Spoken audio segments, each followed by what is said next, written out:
സുവിശേഷം അതിന്റെ 19-ാം അധ്യായത്തിന്റെ 28 മുതൽ 40 വരെയുള്ള തിരുവചന വേദഭാഗങ്ങളിലാണ് ഈ ക്രിസ്തുവിന്റെ ശ്രേഷ്ഠമായ യാത്രയെ വർണ്ണിച്ചു കാണുന്നത്. അവിടെ ഈ കഴുതയെ ഗ്രാമത്തിൽ കെട്ടിയിരിക്കുന്നതായിട്ടാണ് പറയുന്നത്. 2 ശിഷ്യന്മാരെ അയച്ച് നിങ്ങൾ എതിരെയുള്ള ഗ്രാമത്തിൽ ചെല്ലുന്നു. അതിൽ കടക്കുമ്പോൾ ആരും ഒരിക്കലും കയറിയിട്ടില്ലാത്ത ഒരു കഴുതക്കുട്ടിയെ കെട്ടിയിരിക്കുന്നത് കാണും.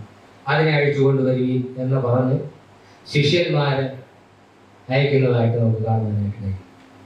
ഈ കഴുതയുടെ സ്ഥാനം പട്ടണത്തിലായിരുന്നില്ല, ശ്രേഷ്ഠമായ ഒരു സ്ഥാനത്തുമായിരുന്നില്ല. ഗ്രാമത്തിലാണ്, പട്ടണത്തിന് പുറത്ത്, ഗ്രാമത്തിൽ ആരും ഉപയോഗിക്കാതെ ഒരിടത്ത് കെട്ടിയിരിക്കുന്നതായ ഒരു കഴുതക്കുട്ടിയെ തിരഞ്ഞെടുക്കുവാൻ ക്രിസ്തു താല്പര്യം കാണിച്ചു എങ്കിൽ, പ്രിയമുള്ളവരെ, ഈ നോക്കുന്ന നാളുകളിൽ ജീവിതത്തിൽ എല്ലാവരും മാറ്റി നിർത്തപ്പെട്ടതായ നിലകളിൽ ആരും ചേർത്ത് നിർത്തുവാൻ താല്പര്യം കാണിക്കാതെ വളരെ ദൂരത്തിൽ മാറ്റി നിർത്തപ്പെട്ടിരിക്കുന്ന അവസ്ഥകളിലായിരിക്കുന്നവരെ ക്രിസ്തു സ്നേഹിക്കുന്നു, ക്രിസ്തു തിരഞ്ഞെടുത്തിരിക്കുന്നു എന്ന് ഈ രാത്രിയിൽ മനസ്സിലാക്കും. ക്രിസ്തു ഈ കഴുതപ്പുറത്ത് കയറി യെരുശലേമിലേക്ക് വരുന്നത് യാദൃശ്ചികമായി സംഭവിച്ച ഒരു സംഭവമല്ല എന്ന് നമുക്ക് മനസ്സിലാക്കുവാനായിട്ട് സാധിക്കും. യാദൃശ്ചികമായിട്ട് സംഭവിച്ചതാണ്. ശിഷ്യന്മാരും ഒരുമിച്ച് യേശു കർത്താവ് യെരിഹോവിൽ നിന്ന് ഇങ്ങനെ യെരുശലേമിലേക്ക് വരുമ്പോൾ ഈ ശിഷ്യന്മാരും ഒരുമിച്ച് കുശല പ്രശ്നങ്ങളൊക്കെ നടത്തി ശുശ്രൂഷകളൊക്കെ കഴിഞ്ഞ് ഇങ്ങനെ നടന്നു വരുന്ന യേശു കർത്താവ് പെട്ടെന്ന് നിങ്ങൾ എതിരെയുള്ള ഗ്രാമത്തിൽ ചെന്നൊരു കഴുതയെ കൊണ്ടുവരണം, അതിൽ കയറി നിങ്ങൾക്ക് യാത്ര ചെയ്യാമെന്ന് ചിന്തിച്ച് അപ്പോഴുണ്ടായ ഒരു ചിന്തയാണോ? ആണോ? അല്ല. യേശു കർത്താവ് ഈ കഴുതക്കുട്ടിയെ തിരഞ്ഞെടുത്ത് കഴുതയുടെ പുറത്ത് കയറി യെരുശലേമിലേക്ക് വരുമ്പോൾ ഇസ്രായേലിന്റെ മുൻ നിയമിക്കപ്പെട്ട രാജാവും ഇസ്രായേലിന്റെ ശ്രേഷ്ഠനായ മശിഹായും താനാണെന്ന് പരസ്യമായിട്ട് പ്രസ്താവിക്കുന്ന ഒരു യാത്രയാണ് ഈ കഴുതപ്പുറത്ത് കയറി യെരുശലേമിലേക്ക് വരുന്ന ക്രിസ്തുവിന്റെ യാത്ര എന്ന് നമുക്ക് മനസ്സിലാക്കുവാനായിട്ട് കഴിയും. അത് വെറുതെ യേശു കർത്താവ് താൻ യഹൂദന്മാരുടെ രാജാവാണെന്നും യഹൂദന്മാരുടെ മശിഹായാണെന്നും പ്രസ്താവിക്കാൻ വേണ്ടി ചെയ്ത ഒരു സംഭവമല്ല. പ്രിയമുള്ളവരെ, ക്രിസ്തുവിനും നൂറ്റാണ്ടുകൾക്ക് മുൻപ് പ്രവാചകനാൽ യഹോവയുടെ അരുളപ്പാട് മുഖാന്തരം പ്രവാചകനാൽ പ്രവചിക്കപ്പെട്ടതായ ഒരു പ്രവചനത്തിന്റെ നിവൃത്തി കൂടെയാണ് ക്രിസ്തു ഈ കഴുതപ്പുറത്ത് കയറി യെരുശലേമിലേക്കുള്ള ക്രിസ്തുവിന്റെ പ്രയാണം എന്ന് നമുക്ക് മനസ്സിലാക്കുവാനായിട്ട് സാധിക്കും. ഏതായിരുന്നു ആ പ്രവചനം? അറിയുമോ? എന്തായിരുന്നു ആ പ്രവചനം? വായിക്കാം. സഖരിയ പ്രവാചകന്റെ പുസ്തകം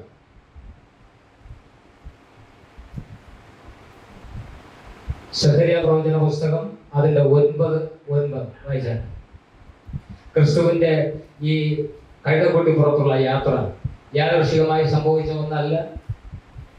അത് ആ യാത്രാമധ്യേ ഉണ്ടായ ഒരു ചിന്ത കൊണ്ട് സംഭവിച്ച ഒരു കാര്യമല്ല. ക്രിസ്തുവിനും നൂറ്റാണ്ടുകൾക്ക് അപ്പുറം പ്രവാചകന്റെ പ്രവചന ശബ്ദത്തിന്റെ നിവർത്തീകരണമായി അത് സംഭവിച്ചു എന്ന് നമുക്ക് മനസ്സിലാക്കുവാനായിട്ട് സാധിക്കും. സഖരിയ പ്രവചന പുസ്തകം അതിന്റെ 9:9 വായിച്ചാൽ സീയോൻ പുത്രിയെ ഉച്ചത്തിൽ ഘോഷിച്ച് ആനന്ദിക്കുക, യെരുശലേം പുത്രിയെ ആർപ്പിടുക, ഇതാ നിന്റെ രാജാവ് നിന്റെ അടുക്കൽ വരുന്നു, അവൻ നീതിമാനും ജയശാലിയും താഴ്മയുള്ളവനും ആയി കഴുതപ്പുറത്തും പെൺ കഴുതയുടെ കുട്ടിയുമായ ചെറു കഴുതപ്പുറത്തും കയറി വരുന്നു എന്ന് സഖരിയ പ്രവാചകൻ ക്രിസ്തു ജനനത്തിലും നൂറ്റാണ്ടുകൾക്ക് മുമ്പ് പ്രവചിച്ചതായ ഒരു വലിയ പ്രവചനത്തിന്റെ പൂർത്തീകരണമാണ് ക്രിസ്തു യെരിഹോവിൽ നിന്ന് യെരുശലേം ദേവാലയത്തിലേക്ക് ഈ ഗ്രാമത്തിൽ കെട്ടിയിരുന്ന കഴുതക്കുട്ടിയെ കൊണ്ടുവരുവാനായിട്ട് ആഹ്വാനം ചെയ്തിട്ട് അതിന്റെ പുറത്ത് കയറി യെരുശലേമിലേക്ക് വരുന്നതായ ക്രിസ്തുവിന്റെ യാത്ര എന്ന് പറയുന്നത് സഖരിയ പ്രവാചകൻ മുഖാന്തരം യഹോവയുടെ അരുളപ്പാടിന്റെ നിവർത്തീകരണമാണ് എന്ന് കാണുവാനായിട്ട് സാധിക്കും. അപ്പോഴുടലെടുത്ത ഒരു ചിന്താഗതിയിലൂടെ രൂപപ്പെട്ടതല്ല ഈ യാത്ര എന്ന് ഈ ശാന്തമായ സന്ധ്യങ്ങൾ മനസ്സിലാക്കണം. പ്രവാചക ശബ്ദത്തിന്റെ പൂർത്തീകരണവും നിവർത്തീകരണവുമാണ് എന്ന് നമുക്ക് കാണുവാനായിട്ട് സാധിക്കും. പ്രിയമുള്ളവരെ, പതിവില്ലാത്ത വിധം യെരിഹോവിന്റെ യെരിഹോ മുതൽ യെരുശലേം വരെയുള്ള വീതികളിൽ ഒരു ശബ്ദം കേൾക്കുന്നു, ഒരു കോലാഹലം ഉണ്ടാകുന്നു. എന്താണ്? ക്രിസ്തുവിന്റെ പ്രൗഢഗംഭീരമായ യെരുശലേമിലേക്കുള്ള ആഘോഷയാത്ര. അതങ്ങനെ തന്നെ നമുക്ക് പറയുവാനായിട്ട് സാധിക്കും. ഈ ഞാൻ നേരത്തെ പറഞ്ഞ 28 മുതൽ 40 വരെയുള്ള തിരുവചന വേദഭാഗങ്ങൾ അത് വായിക്കുമ്പോൾ യേശു കർത്താവിന്റെ ശ്രേഷ്ഠമായ മഹത്വ പ്രവേശനത്തിന്റെ ആഘോഷയാത്ര നമുക്ക് കാണുവാനായിട്ട് സാധിക്കും. അതൊരു ആഘോഷയാത്രയായിരുന്നു എന്ന് തിരുവചനത്തിലൂടെ, സുവിശേഷങ്ങളിലൂടെ നമുക്ക് കാണുവാനായിട്ട് സാധിക്കും. എന്തായിരുന്നു? ഈ കഴുതക്കുട്ടിയെ കൊണ്ടുവന്നിട്ട് വസ്ത്രങ്ങളെ കഴുതപ്പുറത്ത് വിരിച്ച്, കഴുതപ്പുറത്തിട്ട് ക്രിസ്തുവിനെ കഴുതപ്പുറത്ത് കയറ്റി, തങ്ങളുടെ വസ്ത്രങ്ങൾ നിലത്ത് വിരിച്ച്, മരത്തിൻ ചില്ലകളെ വെട്ടി വിരിച്ച് ജയ് വിളിക്കുകയും ആർത്തു വിളിക്കുകയും ചെയ്യുന്ന ജനസമൂഹത്തെയും ശിഷ്യന്മാരെയും നമുക്ക് ആ ഭാഗത്ത് കാണുവാനായിട്ട് സാധിക്കും. പ്രിയമുള്ളവരെ, തുടർന്നുള്ളതായ സംഭവങ്ങൾ നമുക്ക് മനസ്സിലാക്കാം. ആ അധ്യായത്തിൽ തന്നെ പിന്നെ വരുമ്പോൾ യേശു കർത്താവ് ദേവാലയത്തിൽ വന്നിട്ട് ദേവാലയത്തെ ശുദ്ധീകരിക്കുന്നത് നമുക്ക് കാണുവാനായിട്ട് സാധിക്കും. അത് ഞാൻ നേരത്തെ എൻ്റെ ഒരു നോമ്പുകാല ധ്യാനത്തിൽ ഞാൻ സംസാരിച്ച വിഷയമാണ്. അതുകൊണ്ട് ആ ഭാഗത്തേക്ക് പോകും.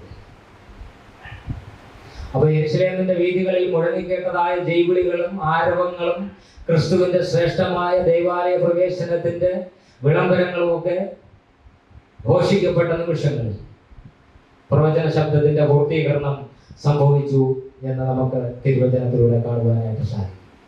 പ്രിയമുള്ളവർ, അത്തരത്തിൽ ക്രിസ്തുവിന്റെ ഈ ശ്രേഷ്ഠമായ ദൈവാലയ പ്രവേശനം ആ ദേശത്തിന് ആഘോഷമായി മാറിയപ്പോൾ ചില നാളുകൾക്കപ്പുറം ക്രിസ്തുവിന്റെ ശ്രേഷ്ഠമായ ഈ ആഘോഷയാത്രയിൽ ജയ് വിളിച്ചവരും ക്രിസ്തുവിനെ പിരിച്ചെന്നവരും ഒക്കെ ചില നാളുകൾക്കപ്പുറം ക്രിസ്തുവിനെ ക്രൂശിക്ക എന്ന് ആർത്തഘോഷിക്കുന്ന ശബ്ദത്തെയും യെരിഹോവിന്റെയും യെരുശലേമിന്റെയും മധ്യയുള്ള ഈ വീഥികൾ കേൾക്കുവാനിടയായി എന്ന് തിരുവചനത്തിലൂടെ നമുക്ക് ശ്രമിക്കുവാനും പഠിക്കുവാനും സാധിക്കും. പ്രിയമുള്ളവരെ, ഈ ശാന്തമായ സന്ധ്യകൾ ഞാനും നിങ്ങളും ചിന്തിക്കേണ്ട ഒരു സംഭവം, ഒരു സംഗതി, ആരാലും ഉപേക്ഷിക്കപ്പെട്ട് പട്ടണത്തിൽ പോലും പ്രവേശിപ്പിക്കാതെ ഗ്രാമത്തിൽ കെട്ടിയിരുന്ന ഈ കഴുതക്കുട്ടിയെ തിരഞ്ഞെടുത്തവനായ ക്രിസ്തു അത്തരത്തിൽ എന്നെയും നിങ്ങളെയും മാറ്റി നിർത്തിയ പലരും അവഹേളിച്ച് മാറ്റിക്കളഞ്ഞ, പരിഹസിച്ച് പഴിചൊല്ലി എന്നെയും നിങ്ങളെയും മാറ്റി നിർത്തിയ സ്ഥാനത്ത് നിന്ന് ക്രിസ്തു ഈ കഴുതയെ പോലെ എന്നെ നിങ്ങളെ തിരഞ്ഞെടുത്തു എങ്കിൽ അവൻ എന്നെയും നിങ്ങളെയും കൊണ്ട് ആവശ്യമുണ്ട് എന്ന് മനസ്സിലാക്കണം. ക്രിസ്തുവിനെ വഹിക്കുന്ന കഴുതകളായി തീരുവാൻ പ്രിയമുള്ളവരെ, ഞാൻ നിങ്ങളും ആ കഴുതയുടെ മനോഭാവത്തിലേക്ക് വരേണ്ടിയിരിക്കുന്നു എന്ന് ഈ നോമ്പുകാല ധ്യാനങ്ങൾ ഓർമ്മിക്കും. ക്രിസ്തുവിനെ വഹിക്കുന്ന കഴുതയായി തീരുവാൻ ഈ നോമ്പുകാലങ്ങൾ എന്നെ സഹായിക്കും. അപ്പോൾ യെരിഹോവിൽ നിന്ന് യെരുശലേം ദേവാലയത്തിലേക്കുള്ള ക്രിസ്തുവിന്റെ മഹത്വ പ്രവേശനം കഴുതക്കുട്ടിമേലായിരുന്നു എങ്കിൽ മാനവ രക്ഷയ്ക്ക് വേണ്ടി ഗോൽഗോഥാവിൽ മരിച്ച് അടക്കപ്പെട്ട് 3-ാം നാളിൽ ഉദ്ധാനം ചെയ്ത് പിതാവായ ദൈവത്തിന്റെ വലതുഭാഗത്തായിരിക്കുന്ന ക്രിസ്തുവിന്റെ രണ്ടാമതുള്ള വരവ് എങ്ങനെയായിരിക്കും? കഴുതപ്പുറത്തായിരിക്കും ആയിരിക്കും? പിന്നെങ്ങനെയായിരിക്കും? അതറിയണമല്ലോ. നമ്മൾ യെരിഹോവിൽ നിന്ന് യെരുശലേമിലേക്ക് വന്ന ക്രിസ്തു എല്ലാവരാലും പരിത്യജിക്കപ്പെട്ട് അവഗണിച്ചിരുന്ന മൃഗമായ കഴുതയെ തിരഞ്ഞെടുത്ത് ഈ വീതിയിലൂടെ ആഘോഷയാത്രയായി ദേവാലയത്തിലേക്ക് പ്രവേശിച്ച് ദേവാലയത്തെ ശുദ്ധീകരിച്ച് തൻ്റെ 3.5 വർഷക്കാലത്തെ ദൗത്യത്തിലെ ശ്രേഷ്ഠമായ ശുശ്രൂഷ നിർവഹിച്ച് കാൽവരിയുടെ കൊലക്കളത്തിൽ എനിക്ക് നിങ്ങൾക്കും വേണ്ടി പരമയാഗമായി തീർന്നു എങ്കിൽ ക്രിസ്തു പിന്നെയും ഭൂമിയിലേക്ക് വരും എന്ന് ശ്രേഷ്ഠമായ ഒരു വാഗ്ദാനത്തെ നൽകിയിട്ടാണ് ക്രിസ്തു ഉദ്ധാനം ചെയ്തതെന്ന് നമുക്ക് മനസ്സിലാക്കുവാനായിട്ട് സാധിക്കും. അങ്ങനെ ഉദിതനായ ക്രിസ്തു പിന്നെയും മഹത്വത്തോടെ ഭൂമിയെ ന്യായം വിധിപ്പാനായിട്ട് വരുന്ന ആ സാഹചര്യത്തിൽ ക്രിസ്തു എങ്ങനെയായിരിക്കും വരിക? നാം എല്ലാം ബൈബിൾ വായിക്കുന്നവരാണ്, അനവധി പ്രസംഗങ്ങൾ കേൾക്കുന്നവരാണ്, ക്രിസ്തുവിനെ കുറിച്ച് ധ്യാനിക്കുകയും പഠിക്കുകയും ചിന്തിക്കുകയും ഒക്കെ ചെയ്യുന്നവരാണ്. എങ്ങനെയായിരിക്കും ക്രിസ്തു വീണ്ടും വരിക? വായിക്കാം. വെളിപാട് പുസ്തകം അതിന്റെ 19-ാം അധ്യായം 11-ാമത്തെ തിരുവചനത്തിൽ ക്രിസ്തുവിന്റെ വരവിനെ വ്യക്തമായി പ്രസ്താവിച്ചു കാണും. 19:11. അനന്തരം സ്വർഗം തുറന്നിരിക്കുന്നത് ഞാൻ കണ്ടു. ഒരു വെള്ള കുതിര പ്രത്യക്ഷമായി അതിന്മേൽ ഇരിക്കുന്നവന് വിശ്വസ്തനും സത്യവാനും എന്നു പേർ. അവൻ നീതിയോടെ വിധിക്കുകയും പോരാടുകയും ചെയ്യുന്നു. മതി. ക്രിസ്തു ഭൂമിയിലായിരുന്ന സാഹചര്യത്തിൽ 30 വർഷക്കാലം ക്രിസ്തു ശാന്തനായിരുന്നു. ക്രിസ്തു എന്ത് ചെയ്യുകയായിരുന്നു എന്ന് എനിക്ക് നിങ്ങൾക്കും അറിവില്ല എങ്കിലും ക്രിസ്തുവിന്റെ 3.5 വർഷക്കാലത്തെ ശുശ്രൂഷ ലോകത്തെ ആകമാനം മാറ്റിമറിക്കുവാൻ പോന്നതായിരുന്നു എന്ന് നമുക്ക് മനസ്സിലാക്കുവാനായിട്ട് സാധിക്കും. പ്രിയമുള്ളവരെ, ക്രിസ്തുവിന്റെ ഈ 3.5 വർഷത്തെ ശുശ്രൂഷയിൽ അസ്വസ്ഥരായ, വേദനിക്കപ്പെട്ടവർ, ക്രിസ്തുവിന്റെ ശുശ്രൂഷയിൽ അവിശ്വസനീയത ഉണ്ടായവർ, ക്രിസ്തുവിനെ കൊല്ലുവാൻ ഭാവിക്കുമ്പോൾ മരച്ചില്ലകൾ വെട്ടിയിട്ട് വസ്ത്രങ്ങൾ വിരിച്ച് ജയ് വിളിച്ച് യെരുശലേമിലേക്ക് ആഘോഷപൂർവ്വം എതിരേറ്റ ഈ ജനസമൂഹം അവനെ ക്രൂശിക്കുക എന്ന് ആക്രോശിക്കുമ്പോൾ, പ്രിയമുള്ളവരെ, എന്തുകൊണ്ടായിരിക്കും ഈ 30 വർഷക്കാലം ക്രിസ്തുവിനെ കൊല്ലുവാൻ ആർക്കും തോന്നാതിരുന്നത്? 30-ാമത്തെ വയസ്സ് മുതൽ 33 വരെയുള്ള 3.5 വർഷക്കാലത്ത് ക്രിസ്തുവിന്റെ ശുശ്രൂഷയിൽ അസഹിഷ്ണുതയും അസ്വസ്ഥതയും ഉണ്ടായ യഹൂദന്മാർ എന്തുകൊണ്ടായിരിക്കും ക്രിസ്തുവിനെ കൊല്ലാൻ നിരൂപിച്ചത്? ക്രിസ്തുവിനെ കൊല്ലുവാൻ മുൻകൈയെടുത്തത് ആരൊക്കെയായിരുന്നു? ക്രിസ്തുവിന്റെ ശുശ്രൂഷ ന്യായപ്രമാണത്തെ പലപ്പോഴും തകിടം മറിക്കുന്നതായിരുന്നു എന്ന് നമുക്ക് മനസ്സിലാക്കുവാനായിട്ട് സാധിക്കും. ന്യായപ്രമാണ വ്യവസ്ഥകള് വെല്ലുവിളിച്ചുകൊണ്ട് ക്രിസ്തുവിന്റെ ശ്രേഷ്ഠമായ ശുശ്രൂഷകള് ആ കാലഘട്ടത്തില് മഹാപുരോഹിതന്മാർക്കും ശാസ്ത്രിമാർക്കും പരീക്ഷന്മാർക്കും സഹിക്കാൻ കഴിയാത്തത് കൊണ്ട്, മഹാപുരോഹിതന്മാരെന്ന് പറയുമ്പോൾ നമുക്കറിയാം സഭാപിതാക്കന്മാർ എന്ന് ഇന്നത്തെ കാലഘട്ടത്തിലെ ഭാഷയിൽ പറയുവാനായിട്ട് കഴിയും, അല്ലെങ്കിൽ ബിഷപ്പന്മാർ എന്ന് പറയുവാനായിട്ട് സാധിക്കും. ക്രിസ്തുവിനെ കൊല്ലുവാൻ ആ കാലഘട്ടത്തിൽ മുൻകൈയെടുത്തത് മഹാപുരോഹിതന്മാരായിരുന്നു എന്ന് നമുക്ക് തിരുവചനത്തിലൂടെ കാണുവാനായിട്ട് സാധിക്കും. ക്രിസ്തുവിനെതിരെ കുറ്റം കണ്ടുപിടിക്കുവാൻ, ക്രിസ്തുവിനെ ക്രൂശിക്കുവാൻ അവസരം നോക്കി പാർത്തത് മഹാപുരോഹിതന്മാരും അവരുടെ ആൾക്കാരുമായിരുന്നു എന്ന് തിരുവചനത്തിലൂടെ കാണുവാനായിട്ട് സാധിക്കും. എന്തുകൊണ്ടായിരിക്കും ക്രിസ്തുവിന്റെ ശുശ്രൂഷയിൽ ഇത്രമാത്രം അസഹിഷ്ണുത കാണിപ്പാൻ ഈ മനുഷ്യർക്ക് സാധിച്ചത്? ക്രിസ്തു എല്ലായ്പ്പോഴും നീതിയോടും ന്യായത്തോടും കൂടെ പെരുമാറി എന്ന് നമുക്ക് കാണുവാനായിട്ട് സാധിക്കും. അവൻ യഹൂദന്മാരുടെ രാജാവ് എന്ന് പറയുമ്പോൾ അക്രമത്തോടോ അടിച്ചമർത്തൽ കൊണ്ടോ ബലാത്കാരമായോ അല്ലെങ്കിൽ ഒരു ഈ നയതന്ത്രജ്ഞനായിട്ടോ അല്ലെങ്കിൽ ഭരണതന്ത്രജ്ഞനായിട്ടോ ഏകാധിപതിയായിട്ടോ ക്രിസ്തു തന്റെ സാമ്രാജ്യത്തെ പടുത്തുയർത്തുവാൻ ശ്രമിക്കാത്തത് കൊണ്ട്, അങ്ങനെ ഒരു രാജാവായി വാഴുവാൻ ക്രിസ്തു ഇഷ്ടപ്പെടാത്തത് കൊണ്ട്, നീതിയോടും ന്യായത്തോടും കൂടെ ക്രിസ്തു തന്റെ ശുശ്രൂഷ കാലാവധി മുന്നോട്ട് കൊണ്ടുപോയി എന്നതുകൊണ്ട് നമുക്ക് മനസ്സിലാക്കുവാനായിട്ട് സാധിക്കും. അവൻ ഈ ലോകത്തിൽ, അവന്റെ ലോകം ഈ ലോകത്തിലല്ല, അവന്റെ ലോകം നിത്യമായതാണ്. അവന്റെ സിംഹാസനത്തിന്റെ അടിസ്ഥാനം നീതിയും ന്യായവുമാണ് എന്ന് നമുക്ക് മനസ്സിലാക്കുവാനായിട്ട് സാധിക്കും. ഈ ദൈവമാണ്, ഈ ക്രിസ്തുവാണ് മഹത്വത്തോടെ പിന്നെയും വരുവാനായിട്ട് പോകുന്നത്. ഈ വെളിപാട് പുസ്തകം 19:11 വായിച്ചതുപോലെ വെള്ളക്കുതിര പ്രത്യക്ഷമായി അതിന്മേലിരിക്കുന്നവന് വിശ്വസ്തനും സത്യവാനും എന്ന് പേർ. അവൻ നീതിയോടെ വിധിക്കുകയും പോരാടുകയും ചെയ്യും. നീതിയും ന്യായവുമാണ് ക്രിസ്തുവിന്റെ മുഖമുദ്രയും അവന്റെ സിംഹാസനത്തിന്റെ അടിസ്ഥാനവും നമുക്ക് കാണുവാനായിട്ട് സാധിക്കും. ലോകം ക്രിസ്തുവിനെ പകച്ചു എങ്കിൽ, പ്രിയമുള്ളവരെ, എന്നെയും നിങ്ങളെയും വളരെ അധികം പകയ്ക്കുവാനായിട്ട് സാധ്യത. ചില വർഷങ്ങൾക്ക് മുമ്പ് ഞാനൊരു സംഭവം കൂടെ നിങ്ങളോട് പറയാം. കൃത്യമായി പറഞ്ഞാൽ 2015-ലോ 2016-ലോ ആയിരിക്കും. ഇന്നത്തെ പാറശാലയുടെ MLA CK ഹരീന്ദ്രൻ വെള്ളണ്ടാക്കി അടുത്ത് കിളിയൂർ എന്ന് പറയുന്ന സ്ഥലത്ത് ഒരു കൺവെൻഷൻ ഉദ്ഘാടനം ചെയ്യുവാൻ വരുവാനിടയായി. അദ്ദേഹം പാറശാല നിയോജക മണ്ഡലത്തിൽ ആദ്യമായി MLA ആയി വന്നതിന് ശേഷം അദ്ദേഹം ഒരു കൺവെൻഷൻ ഉദ്ഘാടനം ചെയ്യുവാൻ വരുവാനിടയായി. ഒരു മെഗാ ക്രൂസൈഡ് ശാലോം ഷാജിയും സംഘവും സംഘടിപ്പിച്ചതായ ഒരു മെഗാ ക്രൂസൈഡ് ഉദ്ഘാടനം ചെയ്യുവാൻ സ്ഥലം നിയോജക മണ്ഡലം MLA ആയ CK ഹരീന്ദ്രൻ സംബന്ധിക്കുമ്പോൾ ഞാനും ആ കൺവെൻഷൻ ഉണ്ടായിരുന്നു.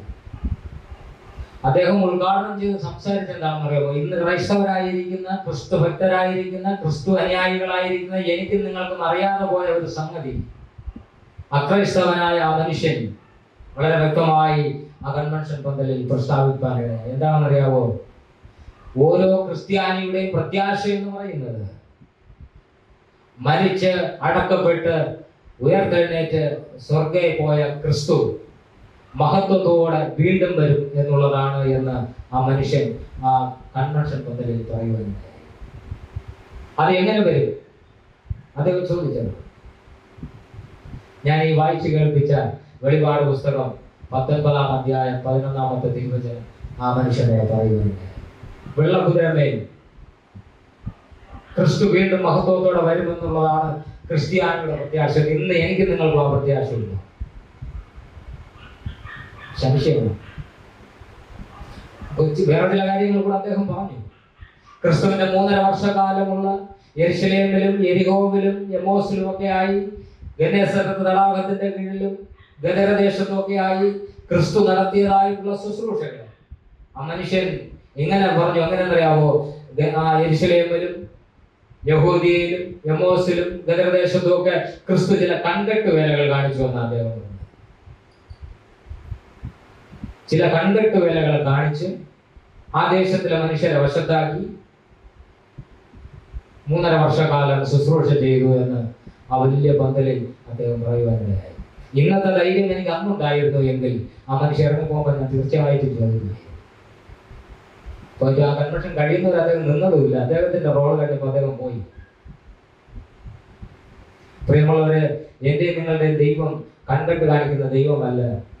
അവൻ മഹത്വത്തോടെ വീണ്ടും വരും. അവന്റെ സിംഹാസനത്തിന്റെ അടിസ്ഥാനം നീതിയും ന്യായവുമാണ്.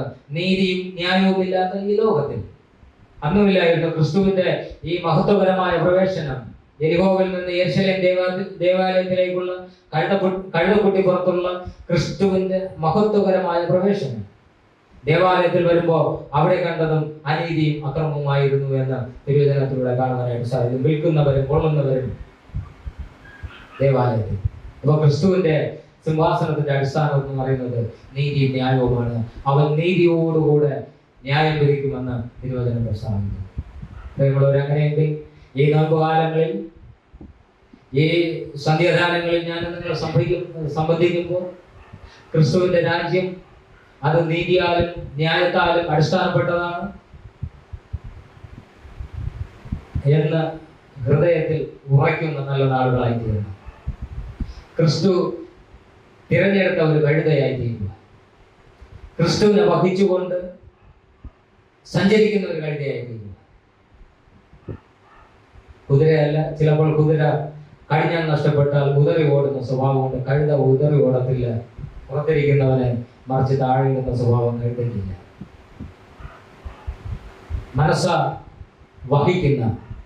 ഭാരം മനസ്സ വഹിക്കുന്ന ഒരു ജീവി കഴുത.